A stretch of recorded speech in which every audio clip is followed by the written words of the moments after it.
Hello, I'm John Furrier with theCUBE. We are here at GTC. We're in the vast data VIP lounge, a big display and activation here where all the storage deals are being done.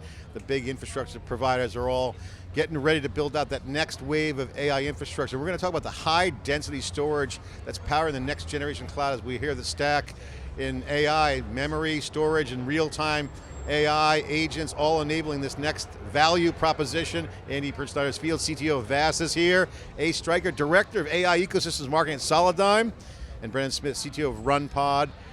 Guys, thanks for this panel. Let's riff a little bit. Brennen, we'll start with you. What are some of the challenges you're seeing as you're building out the infrastructure, you're looking at what's going on in the market? Everybody wants to squeeze as much performance out of things as possible. Energy is bounding function. It's the lower end of the cake, as they say, the 5-layer cake. What are some of the challenges that you're trying to solve?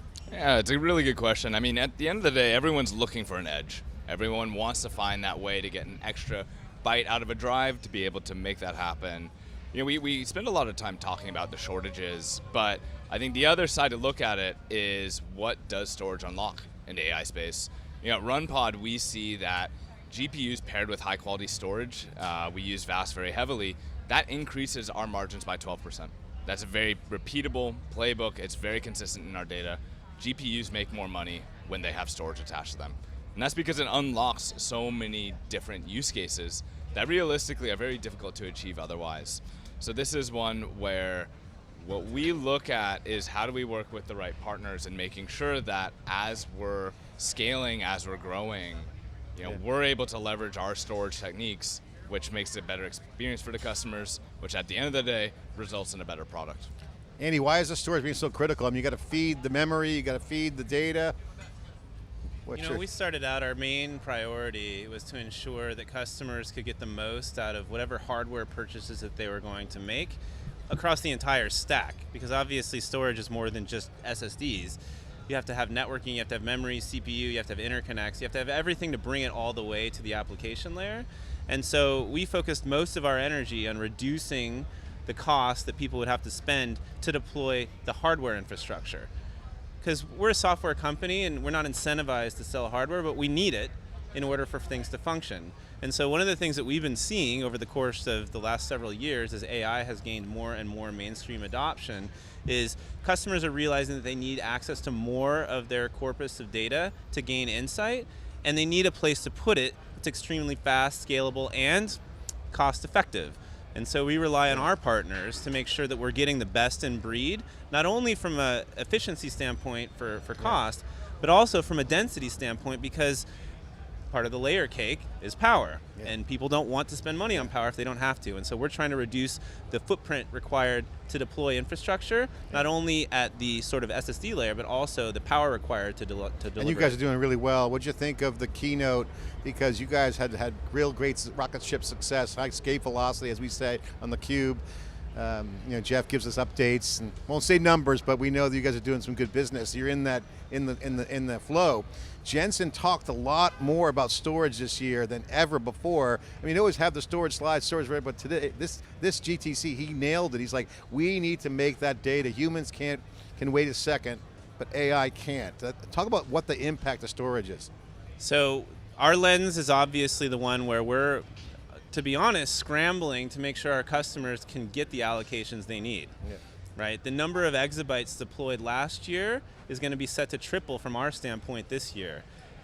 And the manufacturers are doing their best to keep up with everything, but the demand is through the roof. So again, our goal is let's reduce the footprint that they need to get the most that they can, but you know, we've always felt that storage is the center of AI. It just took a little while for everybody to sort of focus energy on it, and now I think it's obvious. And that pushes the density too. I mean, as it becomes closer, it's denser. Yeah. Everything's dense.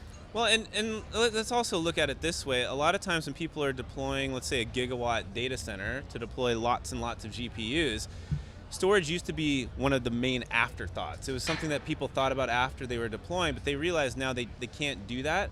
But the way we can make it easier for data center providers, for builders, is to make sure that it can fit into the smallest footprint necessary and provide the most access and performance possible so that they can make sure those GPUs are continually humming. Ace, where does Solidigm fit into this architecture? Because you guys, again, you have great product success. It's well known that the demands are high. I saw the wafer, I saw the 122 terabyte small drives. What's your piece in here?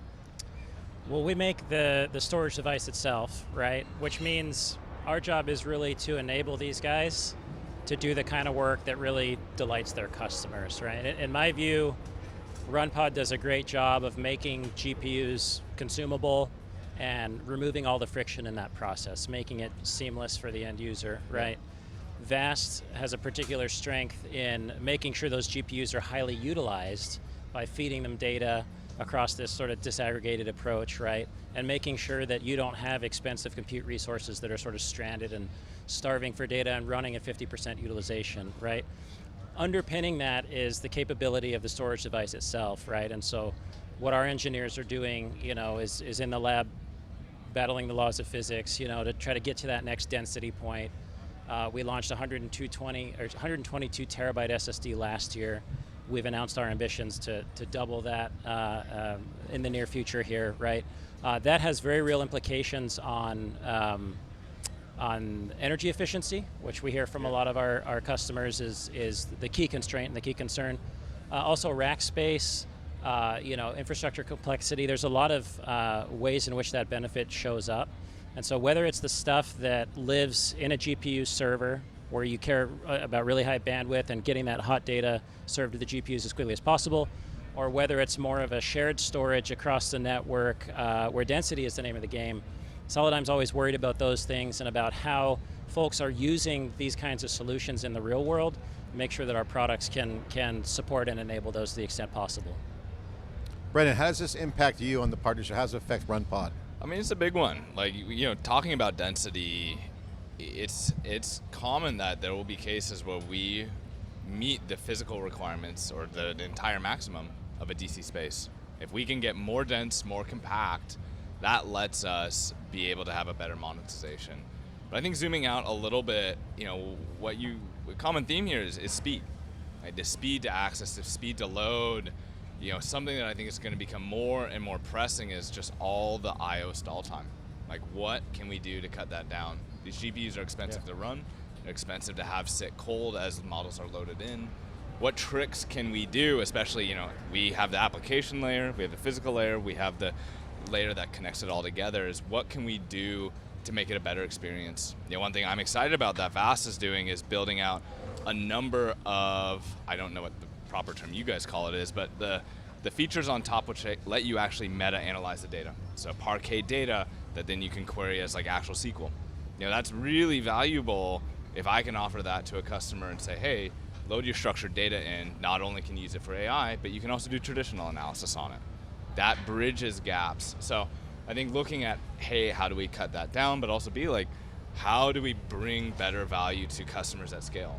500,000 users, they want these types of features. That's what I'm personally really excited about. Oh, it's awesome you mentioned things that I probably forgot about. But basically, one of the things that we started out with was let's use the highest density possible commodity grade hardware to give the best experience to customers. And you wouldn't typically think of commodity hardware, you wouldn't think of high density SSDs as being the way that people would go for a performance required use case. That's again where our software comes into play to ensure that people can get the best possible experience. If you think about speed, there's a lot of other elements too. Not only is it about feeding the GPUs quickly, but it's also about allowing the GPUs to offload certain things to storage so that they don't have to do extra work and serve more users, right? KV Cache, in conjunction with working with NVIDIA on their Dynamo project, is a good example of how we're leveraging storage to give the GPUs more time back to be able to do more inference, right? If you're building out inference as a service, as a provider, the amount that you spend on GPUs is correlated to the number of users, to the amount of contacts that they have, the number of turns. But if you can allow some of that to be offloaded in a highly accelerated, highly performant way, and free up the GPUs, well, that's more users you can support. That's more density you can get from a user to watt standpoint. Like, these are terms that probably 5 years ago people don't think about. Now you think about user per watt, you think about user per gigabyte, et cetera. I mean, it's basically a huge contrast from the traditional infrastructure stacks. I mean, because you're talking about density, you're talking about unified fabrics, you're talking about speed. What should people know about this new stack that's emerge? Because, I mean, NVIDIA is basically saying, look, this is what we're building. It's brand new. This gear is great. It's fast. You got to get the software stacks right. What is it about the software stack that makes it unique? I mean, I think the big one that I'll be pushing fast on is how to scale beyond the DC. I think that's going to be the big question. And I say that jokingly. I think it's going to be across the board. Is how do we actually get past a singular DC? How do we make it so we're bonding many DCs together into regions and then at a global scale? You have to fight physics. You have to fight economics. It's arguably the hardest problem to solve. Yeah. But in my mind, those who figure out how to do global scale storage to be able to maximize resources around the globe, those are going to be the winners in this game. I mean, the density doesn't go away. Certainly the AI factories, the big ones, will be highly dense. Jensen said to us privately in the analyst meeting, we weren't allowed to record, but I did write it down. He goes, I show boring slides that no one's clapping on, but that's the future, and everyone wants claps for like the good stuff, like the new Vera Rubin. And one of the things that's happened here that points to this distributed infrastructure is they showed the AI grid. It was kind of a telecom in the side corner, across the street. It speaks to distributed factories. That's going to come down the pike super fast. I mean, it's not mainstream now, there's a lot of reference architectures, but this goes to distributed computing. Any thoughts, guys, on where this goes with that whole idea of fast, speed, dense, make more of it, build it everywhere? Yeah, I think what we found, and especially this week, talking with customers and potential customers, geo-distribution is part of their strategy, because power right now is a challenge to find in the right locations. Yeah. And so kind of people are going where they need to go for power, but that isn't always so useful if they have to distribute all their data centers to random places. And so they need a way to coordinate how that data is moved. And so we do have a global namespace which allows for customers to be able to process on data which may have originated somewhere else. A few of the clients I was talking to this week were talking about factories that would have locally sourced data, but they need their training to run wherever the GPU capacity is the cheapest at that particular moment in time. And so stitching these things together in a way that allow customers not have to worry about where the data sits, but rather where maybe the compute costs are the lowest. That's the kind of thing that we see people doing more and more, and that's, kind of ties into a lot of the conversations happening. I guess my next question, our last question, is what does this mean for the future for AI clouds? Because neo clouds are just turning into hyperscalers. I mean, you're going to see more and more providers. You guys are building it out. I mean, the demand curve is so high, but there's also use cases that are different. Where's the future of AI clouds? Oh, that's the multi-trillion-dollar question. I think the most fun part about the industry is we're all figuring it out in real time. Yeah. That's why it's fun being at these types of events, because you hear some incredible use cases. I think at the end of the day, we are in the exciting Wild West time. This is where the opportunities lie. This is where the most, action to be made is right now. I think the biggest question that we'll have to contend with is frankly, it gets back to, I agree with, is locality. Is how do you make the entire world's resources available? Yeah. And that's an incredibly difficult problem that no single layer can solve on its own. So those who do it well, great opportunity. Take a stab at it? One more stab. I mean, I what I'll say philosophical is that we'd love for a 244 terabyte drive tomorrow. One of the things that we started out to do early on was to make sure that once something was available from a manufacturer, we could use it. People could use it at scale. We can mix it with previous generations. So Solidigm's been making drives for years, and we're able to use all of the different capacities and versions of them in the same cohesive system without losing performance and without giving anything up. So give us something new and we'll use it right away. Ace, Ace, close us out. You're in high demand. You're the one holding all the cards. You got a lot of friends. I mean, the ice cream guy's less popular than Solidigm right now here today. You guys are in high demand. Looking good, big smiles. It's an interesting time to be in the business because I think to an extent we are used to being an afterthought, honestly, right? Storage historically has been a relatively small part of the bill of materials in a data center. And I think Andy put it well when he said, data's always been at the center of AI, but that's really showing up in newer and bigger ways, and call it the last 12 months than ever before. And there are definite developments on the inference side that you can point to as demand drivers, and we've talked about a lot of them here at this show. RAG data and they need to vectorize that to make it searchable quickly. All that has to live somewhere. That's incremental bit demand. Yeah. KV cache from these models with huge context windows and agents pounding them constantly with prompts. All that's got to live somewhere. Another one on the horizon that we're kind of keeping our eye on is this Ingram thing from DeepSeek that appears to be a way to build sort of a cheat sheet lookup table for common token patterns. All that is data that's going to have to live somewhere, right? And so we don't anticipate the need for fast storage to wane at any point in the near future. In fact, it's headed in the opposite direction. I mean, if you're a technologist in this era right now, it's a dream scenario. Whether you're solving energy problems, AI infrastructure, if you're a data nerd or a developer, I mean, it's a really perfect storm of innovation. I mean, I've never seen anything like it. The developer angle is so huge. That thing is coming on top of the demand curve for tokens. So you got a lot of people hungry for AI right now. My capacity planning team is not sleeping right now. Guys, doing a good job. Go faster.